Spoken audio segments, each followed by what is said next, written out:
Welcome back to another episode of TVGP's Critical Misses. I'm your host, Boston, and joining me as always is Moonpier. Hi. We're here for episode 2 of season 24, 1993's Cliffhanger. We're fully in the 90s here, actually this time, not at the tail end here. Our next 90s action star is up, this time, Stallone. Sly Stallone. Mr. Stallone, if you're nasty. We actually saw recently at the end of last season. Well, that's heard. Yeah, he was surprisingly there. Yes. But yeah, we're watching Cliffhanger this time, which is a movie I believe you haven't seen. Correct. Okay, I have seen, I think, a lot of this, but it's been... There's a question mark at the end of that sentence, which I always appreciate. Well, it's one of those, like, did I see it on TBS, on a sleepy Saturday, and how much of it was edited out? How much of it do I remember at this point, which is probably pretty little, but, I've at least seen a good amount of this. So I guess that I take up the mantle this episode to ask you, Moon, what you know via cultural osmosis about Cliffhanger. Not a whole lot. Okay. I know the scene from Ace Ventura: What Nature Calls at the start of that movie when the raccoon falls off the thing. I forgot about that. So I'm going to take a guess that someone, falls in the middle of trying to traverse a huge gap in a mountain. Right. It wasn't Tom Cruise, so it's probably someone in this movie. True. Yeah. I'm assuming there's mountains because it is called Cliffhanger, and you need cliffs to hang off of, and the best place for that is mountains. Yep. Which extreme business is being run this time? Yes, that is true. Maybe it's the Triple X thing where he steals a car and drives it off a cliff. Oh, there you go. Wait, you haven't seen Triple X, have you? Bits and pieces. Okay. The things I'm going to do for my country is still one of the best lines in cinema history. For me, that line is up there with some MFers always trying to ice skate uphill. I'm just saying that right there. That second one is a classic. Love Blade. Oh, boy. I'm assuming Stallone is in it. Like, just off the top of my head, I'm assuming Stallone is in it. Yep. 90s actors. Is Red in it? I have to ask you, because Red Foreman is famously a bad guy in every 90s movie, it feels like. I can't remember the actor's name. I don't remember what that guy's name is. No, that's I think it's a surprising actor as the bad guy in this one. Okay. Because Red is in everything. He's the bad guy from the first RoboCop, for those of you who don't know. What is that guy's name? Hold on. Red for Men. Kurtwood Smith. God, that's a good name. There you go. Plays Clarence Boddicker in RoboCop. Full of good names, man. Yep. He's a bad guy in everything. Like, look at his IMDb history. Like, before he became Red, he was just villain number X, Y, and Z in Rambo everything. 3. We'll get at least one Stallone movie in there. That's true. Dead Poets Society. Star Trek 6. Is that Wrath of Khan? The Undiscovered Country. No, Khan is 2. I haven't seen any of the Star Trek movies. Oh. Well, the good part is you can just watch the even-numbered ones, because those are all the good ones. So I hear. I hear that quite a lot, if I'm completely honest. Yep. Mountain climbing, obviously. Yeah. You said it was not what it seems when we had the production meeting about this, I believe. Mm-hmm. So does that mean it's not actually a movie about mountain climbing, but there's mountain climbing that is involved in it? Yeah, and I think this movie's infamous for the ending. I should say. I think the movie has been the reception about it has maybe warmed up over time, but I think there was some stuff coming out of the theater at the time of just like, for real, bro? Is this one of those movies that has a secret twist ending and like nobody really wanted the twist? Like before Sixth Sense, whenever there was a twist, everybody was like, "Go away." That's right. It was all a dream. It's like, no, come on, man, whatever. I can't wait until you watch Predator 2 with me, dude. I cannot wait until you watch Predator 2 with me. Yeah. That has a twist ending that kicked off an entire franchise. Right. I don't remember this having a twist. I just remember like the shot of the ending. Everybody dead? Everybody's dead, Dave? I really don't want to spoil it because I think okay, that's fine. The beginning of the second part of this episode will be really good if I don't spoil it. I mean, he seems awfully underdressed in the poster for the environment that he's in. Oh, you got to show off the muscles. 93. Sly Stallone. Yes, of course. Let me just show off my muscles that don't exist. In the Alps. Yes. All right, well, there we go. Now we have a location. The Alps. I don't think it's...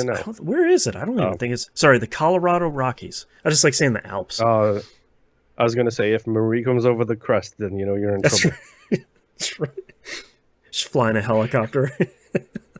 But scarier than that is if a postal delivery guy on a bike comes over the crest, then you're in serious trouble. That's right. Oh, man. That was a Nazi joke, folks. Yeah. Good stuff. Check out season 22, I think it was. Who knows at this point? I don't know. Too many seasons. Yes. Too many shows. Too much hashtag content. That's right. Anything? It was season 20, dude, by the way. Season 20. What is time? This is 24. This is 24. Anything else you can think of for this one?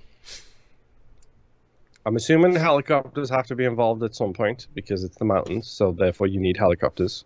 It's a 90s action movie, so like there's always got to be a helicopter somewhere. It's like that one Wolverine Origins game where it's like, oh yeah, there's another helicopter. All right. Yeah. Does he like make a homemade explosive like crossbow head and then stick it in a snowball and throw it at the helicopter to blow up this time? I mean, now I hope so. That's a Rambo joke for those of you who don't know. Wait, we got a great. Did you not get that was a Rambo joke? No, I did. Now I want that movie in this one. Good news, it's the South Park shoot one for the N64. That's exactly what you're looking for. There you go. I was also wondering if you were going to make a red light, green light joke about the Mission Impossible joke? Yeah, the helicopter in Mission Impossible. Mm-hmm. Still a great scene. Again, too much content to consume because I still haven't seen anything from the new Mission Impossible movie. I haven't either. Dead Reckoning Part 1 of 2 of actually 3. Is it actually 3? Yeah, they were like, oh, we're dropping the Part 1 because now we're just going to make more. It's like, all right, okay, yep. Sure, sure. Sure, why not? Why not? Why not? Oh, boy. I mean, he's going to have co-stars, but I can't remember anybody from that time frame who would be in it. Dude, I thought we were going to have a hat trick here of one person showing up in all 3 episodes of this season accidentally, but he doesn't show up in the next movie, which I'm really bummed out about because I thought we were going to have the best accidental season. He shows up in the last one. Uh-huh. It's not the science guy. No. It's not the CEO guy. It's Michael Rooker. That's the only one. That's the only. There we go. Yeah. It's the only person who's that level of acting where he could show up and you'd just be like, yeah, okay, that's pretty great. Because Terry Crews wasn't available in 1983, apparently. Right. Because he was, a baby. Yes. Yeah, I was really hoping he showed up in Universal Soldier because that was gonna be like, man, we had an accidental Michael Rooker three-peat here without even planning it, but no. Michael Rooker would be a good season. That would be a really good season. Because then you just have to focus on the guy in the background, not the main characters. It's me, Michael Rooker. I'm blue this time. Good news, folks. Now we start watching The Walking Dead. That's right. No! Show's canceled. Humans. It was humans all along. Oh, it was humans all along. Man. We're The Walking Dead, apparently. We were the baddies all along. Anyways, I feel like this one's really getting away from us, so... I can't think of anything else. No. Like, I'm shocked. Is there guns in this movie? I don't know. Is it a climbing movie? I don't know. Like, because it feels wrong to have a Stallone movie that doesn't have at least some form of gunfire, because that's kind of very much like Arnie. Like, that's his bread and butter. And especially 93, like... If you're going to have an action movie in 93, it's probably going to have a lot of people shooting or getting shot at. Yeah, exactly. I mean, this was like peak like action movies. This was like Tango and Cash. Like Guy and His Dog, both versions of that movie. Turner and Hooch? Yeah, and the other one. Okay. I haven't thought about Turner and Hooch in like 25 years. I don't want to think about Turner and Hooch because that movie makes me cry. That was I think I watched. That was another movie I think I watched way too early, as a kid. Yeah. Is the other movie you're thinking of Beethoven? No. Okay. I think Turner and Hooch might be in the Twin movie season. Because I think there's another one. Yeah, they remade it not too long ago. Yeah. I'm not talking about the TV show that they made. I'm talking about at the same time there was another cop movie. I had no idea there was a TV show. That's baffling. Anyhoosl. That's Cliffhanger. It came out in 2021, dude. Oh, okay. Well, I'm not going to remember it. There's, for some reason, there's a couple of years there where I just kind of don't remember a whole bunch. It's odd. I don't really know what happened for like a 4-year period. It's odd. K9 is the other one, dude. K9. Yeah. Just had to teach my kid that like joke / pun of the K and 9 on a cop car. Teaching her that the word K9, the thing K9. She's like, yeah, I don't get it. Oh, like, okay. Just keep thinking about it. Yeah. Anyways, all right, that's Cliffhanger. Let's go watch the film. I don't know anything about it. Yeah, sure thing. Let's fly to the Alps, apparently.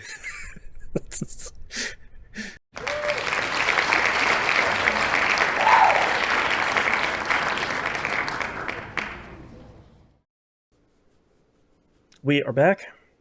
We watched the film from atop a mountain. We have seen the film Cliffhanger.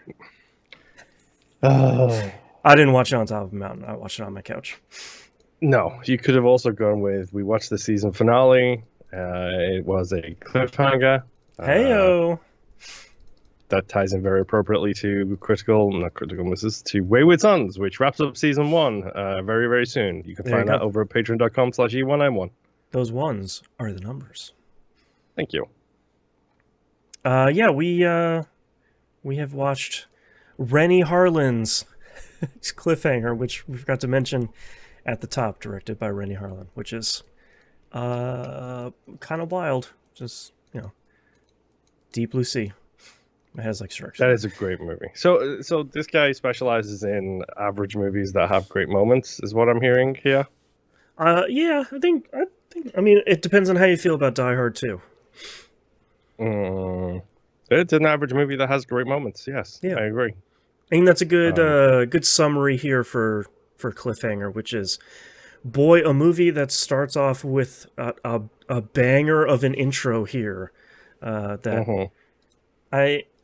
I like the 80s, 90s movie kind of giving each other the business ribbing kind of intro of like, we do this every day, whatever. I'm just free climbing to the top of a giant mountain spire, whatever. Ha ha ha ha. Just hanging around. Ha ha ha ha. Yeah, exactly. Ha, Someone ha. calls someone a rock jock, which is like, yes, yep, that's great. I love it. That is a really good like joke / insult, especially coming from a pilot, which is hilarious. Right. One of the like 2 notes I wrote was just like, yeah, rock jock is pretty good. Thank you. I have very few. I stopped writing notes like halfway through this movie because I didn't feel like I needed to be completely honest. Yeah. Also, I was enjoying the movie. Yeah, I didn't write that many because I was just watching the movie. I like this intro a whole lot.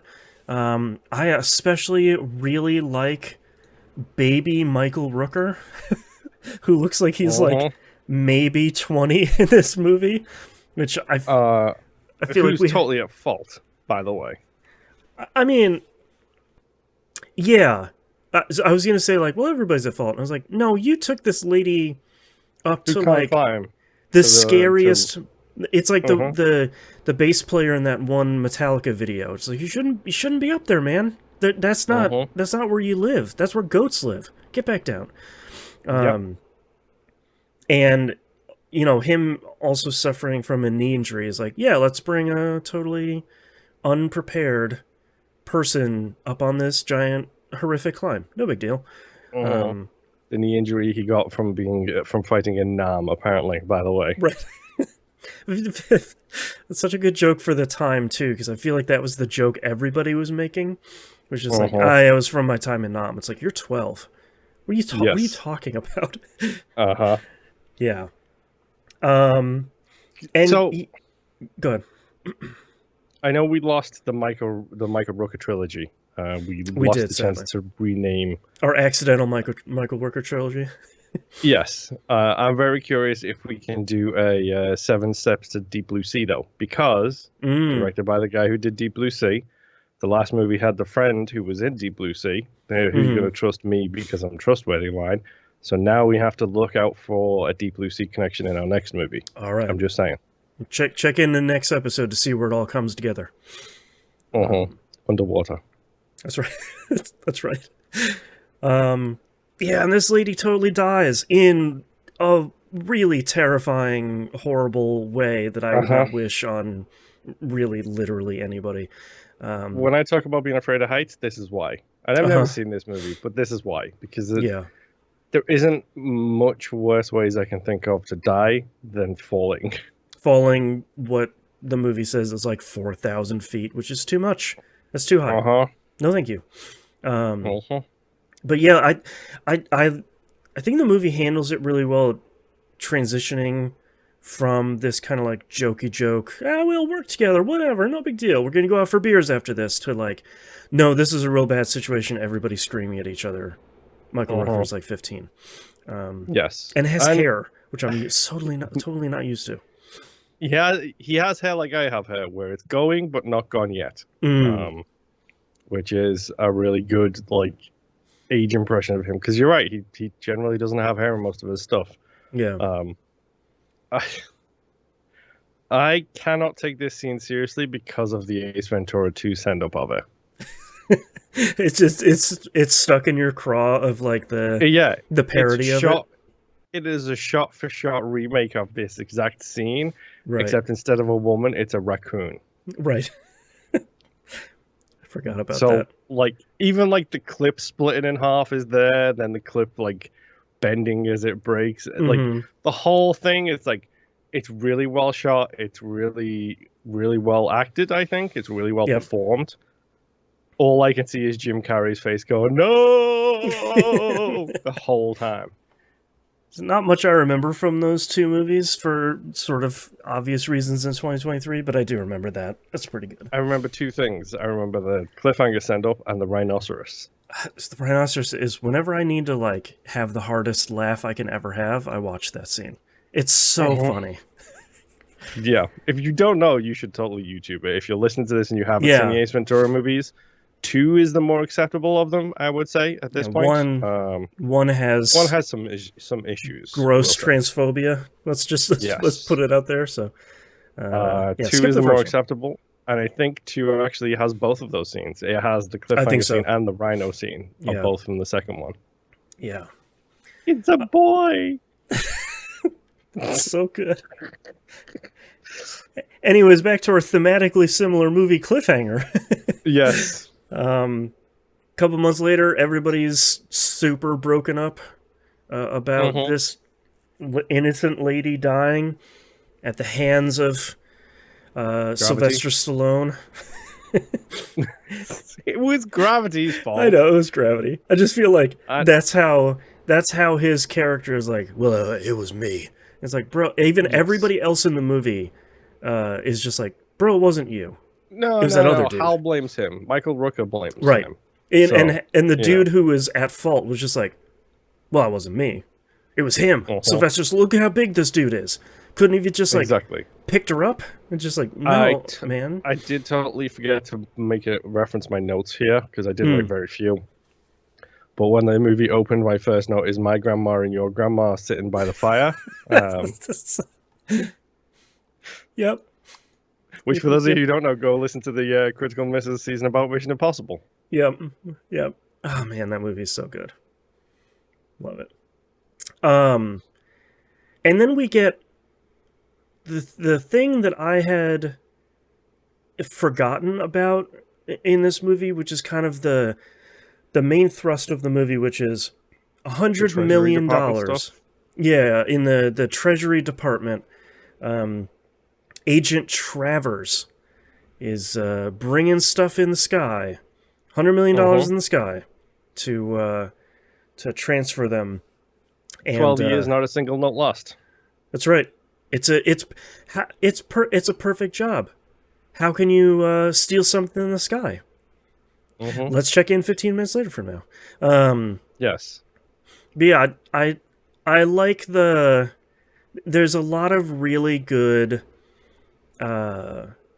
like U.S. government kind of things. Everybody's wearing the same suit. Everyone's been working there for 30 years. This is a job that's going to go off without hitch. We got our best man on it, Agent Travers. Here's this new guy. He's going to come along. Don't worry about it.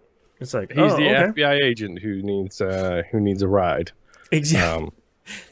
Which it never goes wrong when you put somebody who is quote unquote hitching a ride on a plane. I mean, we have what happens in this movie. Look at Con Air. Right. Like they're just hitching a ride. Nothing could ever go wrong. Well, and I like the movie too tries to swerve to be like, well, of course, this new dude, he's definitely going to hijack the plane. It's like, yeah, I mean, yeah, maybe. Oh no, he isn't. Okay, all right. Literally exactly what I thought. Yeah, it's a good little bit because you're like, well, obviously, Travers is taking his job pretty seriously. How would he? How would this go? Look at these boxes. You're like double swiping key cards, and he's got like a computer, and there's like a wireframe map on this thing. Look at that. How could anything go wrong? And we get an incredibly cool like plane to plane heist, which I feel like we don't get at all in movies. And it's super cool. There's a lot of people shooting a lot of other people, a lot of like double agent. Also, don't stop shooting so many holes in the plane. That's not good for the plane or you.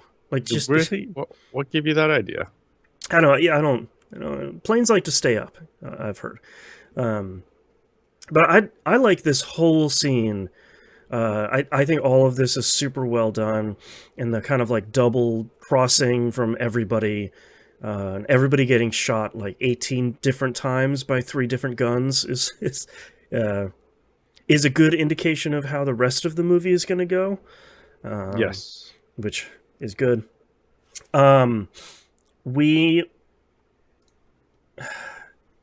The dude, it says his name is Matheson, didn't actually die after getting perforated by bullets. And he kind of screws up the whole deal. Heist to go wrong. We'll say. Most notably, the 3 cases of money get lost in the mountains. Like, can we just give it credit where it's due as well? Like, people were giving a lot of like props to Mission Impossible for its ridiculous stunts, rightly so. Oh, yeah. Also, The Dark Knight Rises has got one of my favorite plane stunts of all time, where a plane takes a different plane and rips it apart in the air, which is Right. I don't think you've seen Dark Knight Rises, I've correct? seen a little bit of it, but that's like the only other kind of big budget plane thing that I can think of where there's like multiple planes involved in a heist. Uh-huh. And like it's really cool like seeing this arguably very futuristic and very modern day stunt taking place in a movie that was made in what 1993. Like that is a huge stunt to do. And a ton of practical stuff all over this movie too, which I mean for sort of obvious reasons, but it's kind of nice to see like here are two actual planes, and here's a bunch of people in these actual planes flying close to each other. Like you do bring up a good point. Like you can't undersell that. Yeah, and this is something I actually read beforehand, but the stunt in question with the traversal between the two planes, the guy going across the two planes, that's illegal in Europe to do that stunt. So they had to do that stunt in America, and the insurance company refused to insure it. So Stallone basically reduced his fee to pay for it. Wow. Good guy, Stallone. That stunt is dope. Good job. And then things go so poorly that the plane they have escaped to starts crashing into the mountains. Because it's getting shot at by like a dude who's got an unlimited magazine Uzi, essentially. That dude's spraying. Like, right. All I'm saying is he saved Revolver Ocelot because he's got the bandana sitting in his back pocket the entire time. That's right. And we get introduced to kind of the whole crew. There are so many people in this crew, but I think the most important and most impressive one here is John Lithgow as Quaylen, which I love me a Lithgow performance, especially when he's a bad guy, and man, does he chew this movie up one side and down the other. So I have very little experience with John Lithgow. I have seen episodes, not seasons, but episodes of Third Rock from the Sun. Okay. He is born to play a bad guy, in my opinion. He is so good in this kind of role. Like especially his performance in this one, like he delivers everything like whiplash. Like every single line he delivers is just short, blunt, and to the point. Like there's no extra words used. You stay, you fetch is one of my favorite lines in this movie. It's really good. Like, and have you ever seen him in any of his other villain roles? Like, have you ever seen his? Oh man, you got to watch Dexter. Think so. Oh no. That's where I've seen him as a villain. Okay. That's where I realized how good he is as a villain, is Dexter. Like that season of Dexter with him in it is just... It's one of the best and one of the most heartbreaking seasons of television ever. Because the things he does in that season is... Yeah. It's great to see him in this. And I like your point of him being to the point this whole movie, because it's just this thing of like, if we just followed the plan... everything would have gone fine. Like, if you guys would just listen to me and you would just do what I'm telling you and stop screwing it up, we'd be $100 million richer, we would pay our way out of here, and we'd be done. And I like that he's pretty wrong about it, since that's not how plans ever go. But I do like his kind of approach to it. Like, it's funny because I get the feeling that if he was on the money plane, nothing would have gone wrong. Because he wouldn't have... He wouldn't have put people on the floor and assumed they were dead. He would have been putting extra rounds into them just to be safe. And then, like, pushing them out the back of the plane, where it's like, yep, we're just... But get out of here. It's exactly what he did with the other guy, where he's, like, sent him to a hospital fast, and then he just pushes him out the plane. It's really good. And, like, all his one-liners, too, just feel really great. It's not often we get a bad guy in one of these movies that has really good one-liners. It's usually just the good guy, but I like seeing both of them able to kind of fill that role. I also really like once they crash and they start making the kind of SOS call, I really like the end of that call of just like, please, we need the insulin. He's having a rough time, and then like cuts it off in the middle. and Quaylen's look there was just like, that was brilliant. Thank you. You did a good job. Like a small moment of pride from that dude, and like maybe the last one in this entire movie. But Gabe and Hal are the two main guys, and they're going to go up to rescue the five peeps.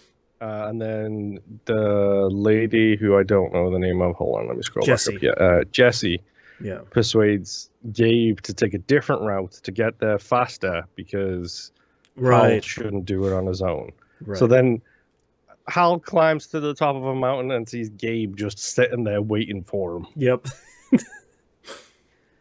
Yeah. Is this the scene where he has Stallone like leaned over the edge? It is, yes. Yeah. It's a pretty good scene of just like, hey man, like hey, some stuff happened. Let's not be crazy about what's going on here. We can be cool. Don't worry about it. I'm just here to help people. Don't worry. And I like that it pretty much from here on out, it's just Quaylen pushing the two of them around, especially Hal, of just like, I don't care if you live or you die. I need you to go get these things. And I like, it's really interesting that the kind of the three main protagonists, and Jesse, Hal, and Gabe, all have their own specific kind of role they're in. Like Hal is always going to be, oh, don't worry, man, I'm in the plan, and then yelling in the background, they're trying to kill you, they're going to shoot you when you come down, blah, blah, blah, blah. And like time and time again, it's just like, screaming. And you find out from Jesse and Gabe having a conversation that he's taking them the long way around too. Right. Yeah, there's the really good moment where Travers is like, hey man, this looks like a pretty winding route. And he's like, yeah, there's like 4 people on the planet that can do this. 12 people on the planet who can scale this face. Do you think you're one of them? Yeah. And even Travers is like, okay, fine. And I like Jesse's role is always like, she's bringing up the rear and is always loudly being like, what's going on up there? And someone's like, well, they're over here. And then like Gabe's role is always like, I've got the money somewhere else. Ha ha ha. And we kind of we're playing climb the mountain to find the money here for like an hour at this point. Yes. Which isn't bad, but it's a lot of, all right, go up this mountain, our little I'm computer. Just saying, it's Death Stranding, the video game. I'm just saying. Man, if only. He needs like 10 more boxes. Anytime he picked up one of those boxes and then threw it in the avalanche, I was like, there you go. That's Death Stranding right there, where he just had enough. Your delivery rating is going down. You're not going to get a good keep on keeping on at this rate. At this point, I don't care. This money can go away. That's right. Like that he just even burns it later, and they're like, you didn't. What's wrong with you burning $33 million? And he's like, yeah, man, it costs a fortune to heat this place is a great line. That's a pretty good. I didn't get a laugh out of a lot of one-liners in this one, but that one was one was up there. And I liked the tension here between Quaylen and Travers, of Quaylen being like, look, just tell me where He's the box is. He's the stone-cold criminal, yeah, and Travers is the new guy. Well, and I like the tension between Quaylen just saying, like, look, tell me where the boxes are, we'll go get them. We'll all get the money, and we'll get the hell out of here, and we'll go to a different country and, like, live for the rest of our lives rich. And Travers is like, yeah, man, I'm not dumb. As soon as I tell you where all 3 of these are, you're going to kill me. Kill all of these people and take the money. You get that from the very beginning too, because he literally says like he comes across before the money. Yeah, and he's like, "Why didn't you send the money first?" And his response is, "You would have killed me." Yeah, you wouldn't have let me come over in that case.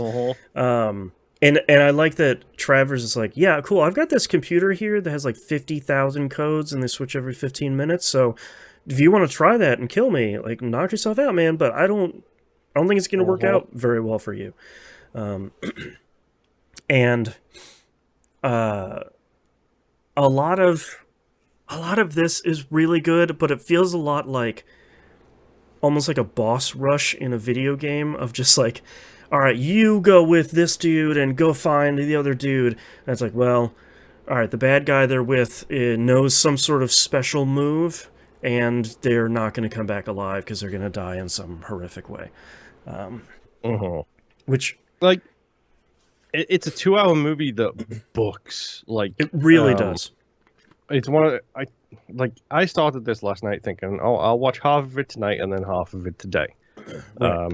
I ended up watching the whole thing last night because it was just like, oh no, the movie's like, it doesn't have an appropriate stopping point, we'll say. And next thing you know, it's only got 15 minutes left, and you're like, well, sure, yeah, I'll just finish it out, sure. Yeah, I mean, there's a lot of like wandering around in the snow, climbing. I don't know how Gabe didn't freeze to death at any point during this entire movie. Right. He's just too muscly. Yes.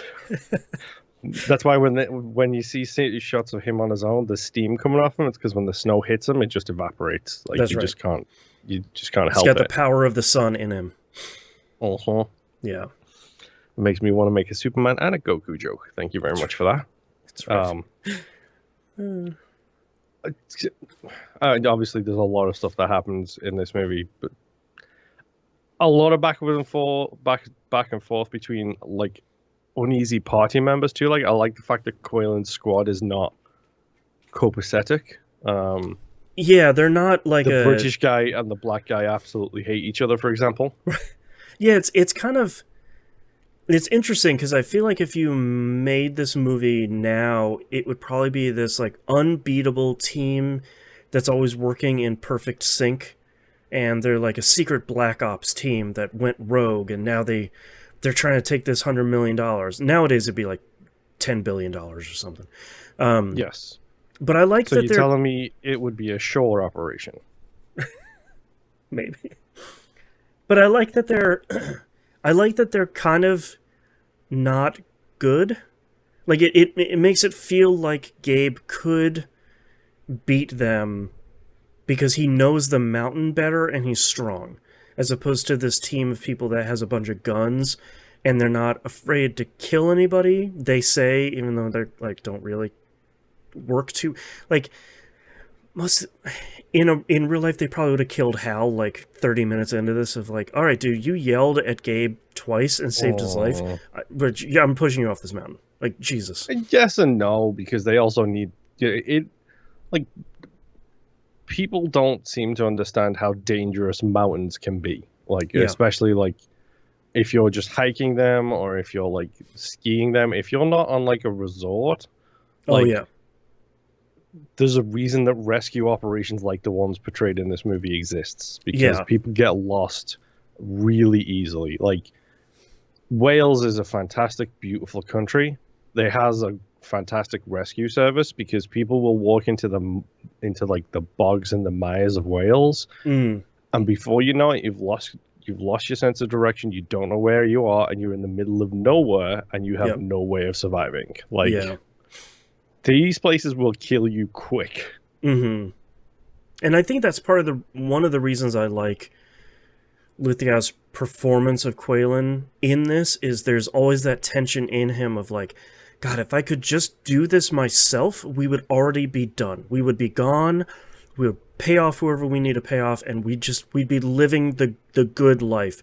But I can't do it myself, and he hates that the entire movie, which I really love. I do want to talk about, because a lot of this is like, it's some backwards and forwards, a lot of racist jokes. I do really like the death where Kristen. What is his name? Hold on, the actor's name is Lady. No, I like the one from, because the actor's name is it's like Oh God, I don't even remember. So it's the one where they're fighting in the Ice caves. yeah, with the stalactites and stalagmites. No, I hate that scene. It's so Leon is the Leon. Thank you. is the character name. Kinnett is the actor's name. Nope, Kinnett is the character. Leon is the actor's name. Correct. I really love this death because it's the dumbest thing that I've seen. Where he just like bench presses a dude, like straight and impales him. Like, oh yeah, it's it's so stupid. It's legitimately ridiculous in a way that I kind of hate and I kind of love at the same time. Where it's like, yeah, sure, of course you did that because Stallone is this big dude. You might as well show off the muscles, but also that's pretty ridiculous for about 10 different reasons, and I love it. And this is why we're watching the season, for those 90s action movie deaths of just like, of course, sure, yeah, why not? And the 90s action movie villain of my favorite death in the movie, which is Kristen's death, when they're arguing over the tracker with Travers again, and they kill Frank, poor Frank. Frank dies. Poor Frank. But when Kristen and him are checking the chopper, and he's having this big argument with Travers, and he's like, "Well, do you know how to fly a chopper?" And he's like, "No." And he does this whole "real love is about sacrifice" speech, and then shoots Kristen in the back. It's such a good speech of just like, "Do you know what real love is?" And I was like, "Oh no, he's gonna kill you." And then his immediate response after that is, "And now I'm the only one who can fly the chopper, so skedaddle, go get that money. I'll be right here." He drops her body and he's like, "Well, there's only one of us now." It's like, oh, cold-blooded. So good. Yeah, I think this is isn't right after that Travers storms off and like goes bonkers over the radio. Shortly after this, yes. It's when he gets to the final case and then he finds that the tracker is on a rabbit. Yes. Him like unloading the gun at that rabbit of just like, he has finally lost his mind. It's like, yeah, all right, that's a pretty good. I do like that thing of like, oh, you don't want me to mention your name, Eric Quaylen? It's me, yes. Agent Travers. Just like, great. I love it. And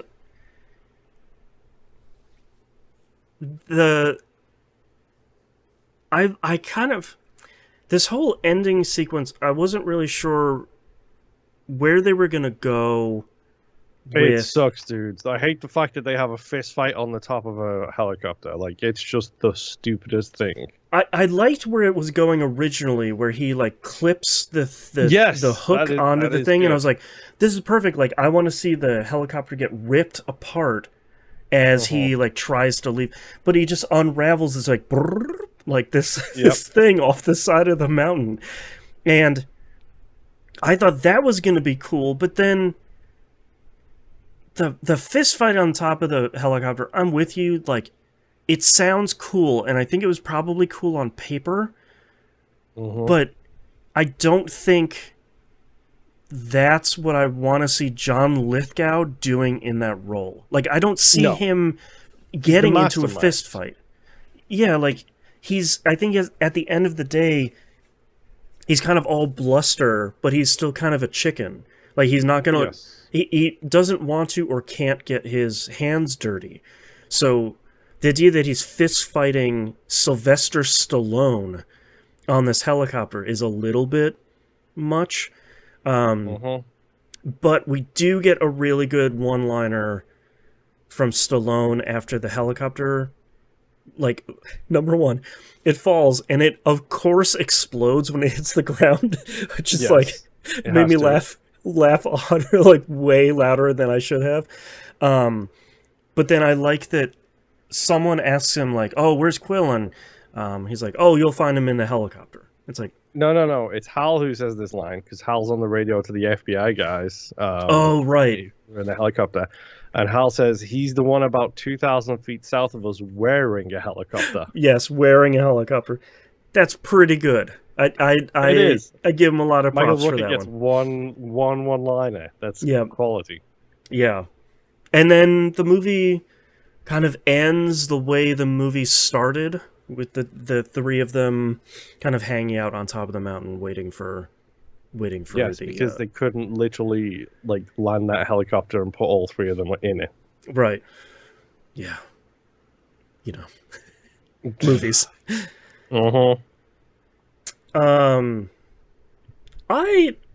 I liked this movie quite a bit, and I think a big part of the reason why I liked it is something that you touched on earlier, which is this movie just books. Like does not slow down. Like it has incredible shots of this mountain range, like beautiful matte paintings, and the stunts are all fantastic too. Stunts are great.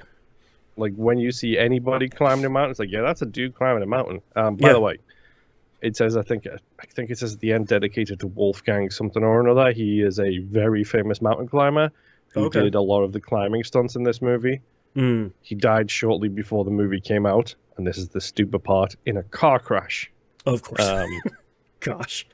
So that's why this movie is dedicated to that gentleman, because he basically did a lot of Stallone's like climbing stunts. Man, like so much cool practical filmmaking in this movie, and I think a lot of that goes a long way to making it feel dangerous and making it feel authentic. Like I think that stuff is really, really well done. I had a lot of fun watching this. This thing kind of cooks. You know, I mentioned earlier, but you know, the middle of the movie feels like, you know, one boss fight in a game after another of like, oh, here's the guy with a bunch of guns, and here's the guy that played soccer. That's his thing. Okay. And like that feels a little bit not great, but it's a blast to watch. So I didn't really mind that much, and I kind of just had fun the entire time. Yep.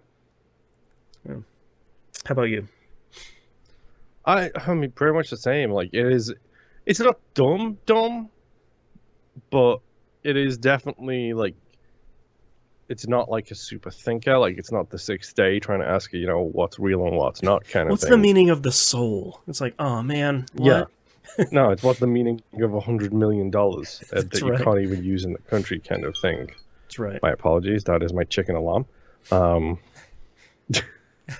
People have no idea what I'm talking about when I say that. Don't worry. Just don't worry. Yep. It's fine. It's a fun, dumb little romp. I like the fact that they give Stallone a good excuse to look the way Stallone looks. Like, yeah.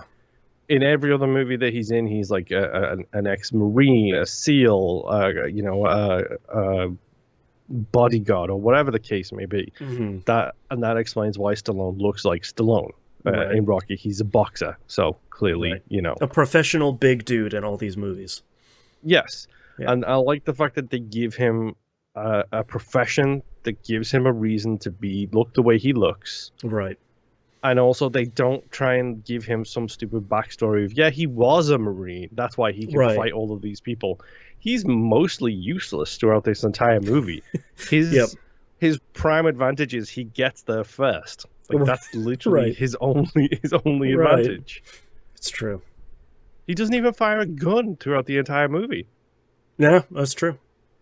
He's got muscles. What does he need bullets for? He fires an ice, a hook gun thing through the ice. Yeah. But that's it. That's true. Yeah.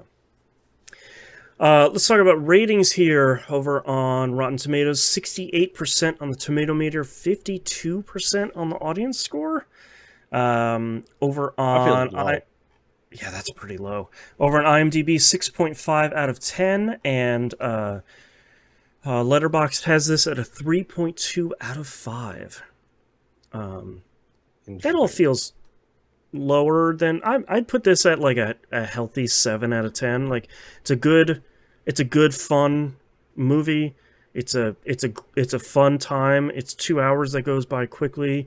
Got some good one-liners. You got You got an incredible villain like John Lithgow is great in anything, but he's especially great here, and it's fun. It's a good movie. Yes, it was. Yeah. I also really like the which page is this? It's the Rotten Tomatoes page that says you might also like our next movie, Universal Soldier. So picked a good combo there. IMDb or Rotten Tomatoes agrees with us. So check in with us next episode for that.